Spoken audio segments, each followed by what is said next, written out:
Shadi kwa ajili wani Mungu mwaminifu. Baba, katika neno lako ninaomba ukazungumze nasi kwa utukufu wako. Ni katika jina la Yesu Kristo tunaomba na kuamini. Amen. Pata kiti cha Mungu cha 54 mstari wa kwanza. Ninasoma tu mstari kama 4 hivyo, na tutaweza kusikia habari njema. Basi neno la Bwana linasema hivi kupitia kwa kinywa chake mtumishi wa Mungu Isaya: Imba wewe uliyetasa, wewe usiyezaa, pata sauti yako kwa kuimba. Piga kelele wewe usiyekuwa na utungu, maana watoto wake walioachwa ni wengi kuliko watoto wake yeye aliyeolewa, asema Bwana. Mstari wa 2: Panua mahali pa hema yako, na walatandashe mapazia ya maskani yako, usiwakatashe. Ongeza urefu wa kamba zako, vikaze vikingi vya hema yako, kwa maana utaenea upande wa kuume na upande wa kushoto, na wazao wako watamiliki mataifa, watasifanya miji iliyokuwa ukiwa upande wa kuume na upande wa kushoto, na wazao wako watawamiliki mataifa, wataifanya miji iliyokuwa ukiwa utaisahau aibu ya ujana wako, pia mashutumu ya ujane wako hautayakumbuka tena. Bwana asifiwe. Maneno ya mteule wa Mungu, mtumishi wa Mungu, nabii Isaya anasema nao siku ya leo. Imba wewe uliye tasa. Tasa ni nani? Asiye saa. Bwana asifiwe. Mchana wa leo siongelelei kuhusu tu yule ambaye amekosa watoto kwa tumbo lake. Siongelelei watoto ambao Ana alikuwa analilia na Sara. Ninaongelelea mambo ya kiroho. Bwana asifiwe. Kuna watu ambao wako na utasa wa kiroho. Bwana asifiwe. Kuna watu ambao hawakomangi, hawakuangi ile salamu, ile maombi uliomba miaka jana ndio unaombanga hata nao. Salamu Maria umejaa neema. Au komai, au toki hiyo level. Haleluya. Mtanisamea tafadhali, tuko wengi. Ni pole kwa sababu Grace you are. Ikasema I'm not talking about ule utasa wa kuzaa mtoto tu. Zote zinaandamana. Hii ni revelation ya vitu mbili. Kuna hizo physical na spiritual. Bwana asifiwe. We sini huyu alito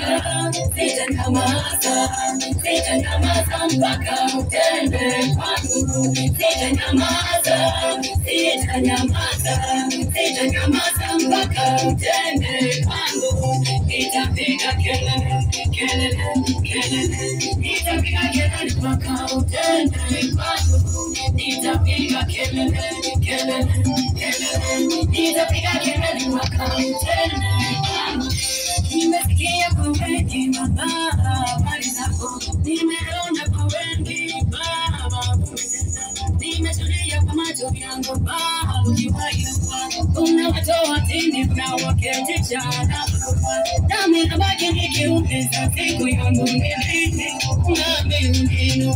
nami uniashimishe, nami unibariki niketi na kama itaka tutangana wako manele kama itaka tutangana wako manele jina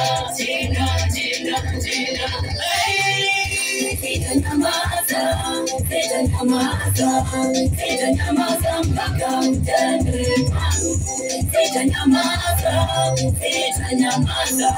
sitanyamaza mpaka utende kwangu, nitapiga kelele mpaka utende kwangu, nitapiga kelele mpaka utende kwangu.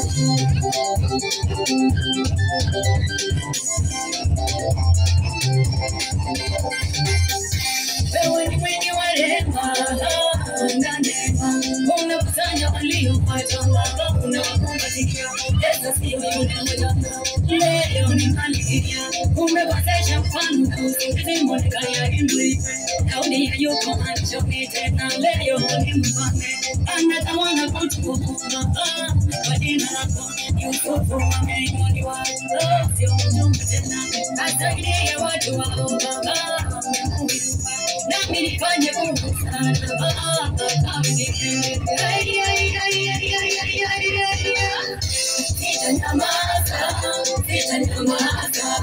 sitanyamaza mpaka utende kwangu, sitanyamaza mpaka utende kwangu, nitapiga kelele mpaka utende kwangu, nitapiga kelele mpaka utende kwangu.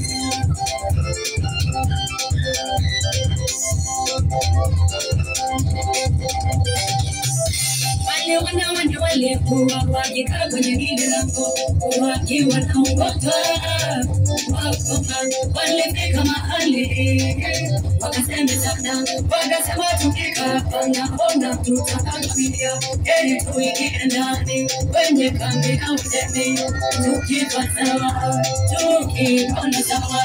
Neno linasema Mungu aliongeza kishindo chao, walipoingia ile jeshi nalo likakimbia, wakaingia kwenye barabara wakanyang'anya wakaongeza kishindo chao. Sitanyamaza mpaka utende